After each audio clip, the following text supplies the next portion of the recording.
So something I really want to clarify about particulars and abstracts are that um, arguments can start in particulars and then become abstract. Um, and vice versa. They can go either way. Um, but the trade off is important because I think moral arguments can only really start in particulars and then build to an abstract. Where I think if you try to make a moral argument and you start in an abstract and move to a particular, then it gives a lot of leverage for you to dehumanize a population of people, and then um, you can like through that dehumanization, you can get away with a lot of like other things later. Um, and this is a main argument and why I think always preferred to think in particulars rather than abstracts.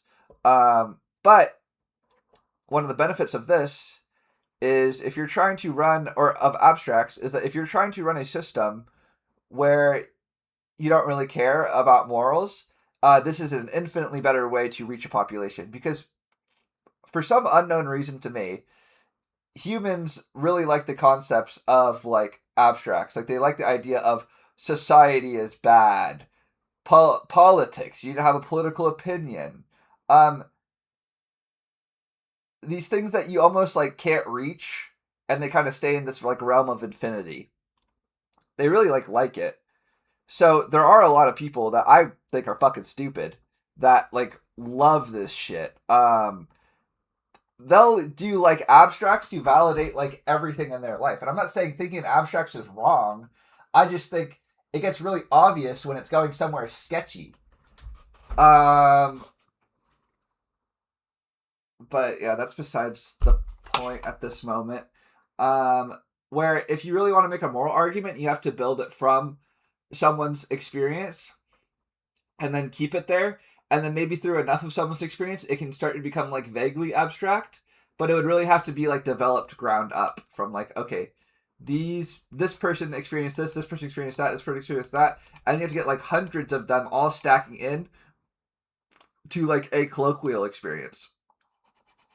Um, and I'm not really talking about like surveys or like studies or anything like that. Like I think that that is ultimately an immoral argument because it's starting in an abstract, trying to make a speculation on a population.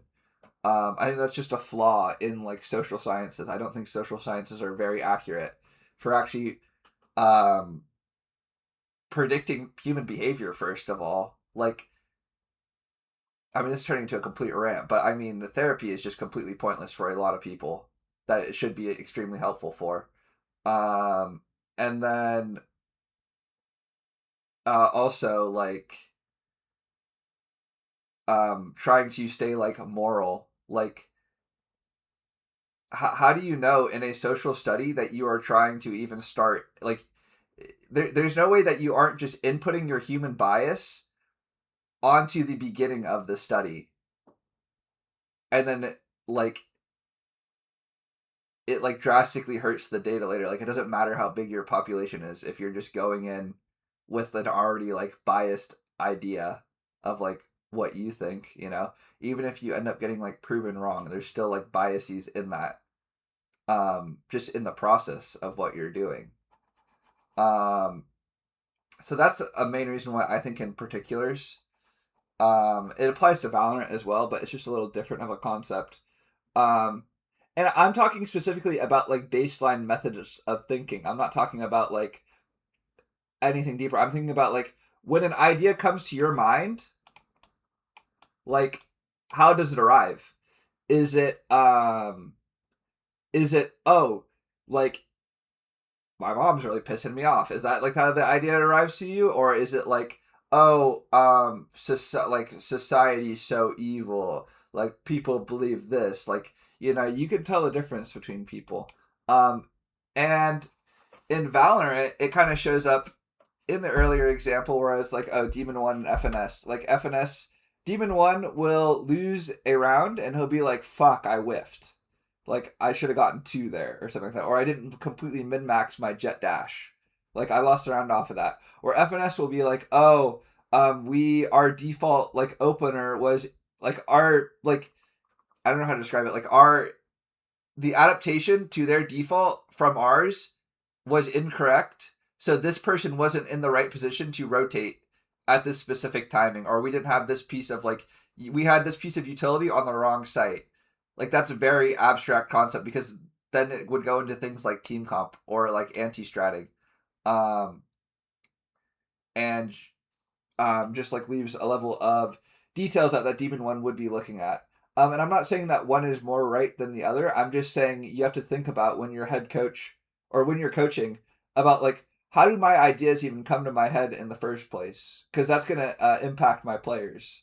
And that's why I'm kind of reaching to these conclusions that like, oh, I clearly don't have the skills to be a good coach for comms, be a good coach for mental, be a good coach for like team comps, be a good coach for swapping defaults, that kind of stuff. Like where I'm gonna be best is helping players figure out like different off angles and shit they have to play, or like different like fine tuning their crosshair placement.